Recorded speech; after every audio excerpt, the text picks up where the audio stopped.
दुपारच्या वेळा प्रभूंच्या टेंभार जाऊन प्रभूंच्या काजी चोरून आणले. काजी आणले पण कापूक इळं नव्हतो. आज इळं गावला मग कापूक घेतले. आता पहिल्या खोबऱ्यात तेल लावले, आता म्हटलं पोपळ मरक होईत.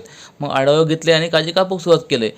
ऑस्ट्रेलियातून ऑनलाईन मागवलेले हँड ग्लोव्ह हातात घालून काजीचे घर काढले आणि काजीचे घर काढल्यावर तितके घर जमा झाले. काढलेले घर गरम पाण्यात उकळत ठेवले. कसं असतं की घर उकळत ठेवल्यावरती तेव्हा दिग कमी होतं आणि मग सोलूक बरे पडतं. आणि मग सगळीकडे सोलून घेतले. सोलल्यावरती मग इतके घर भेटले, अर्धी साला गावली.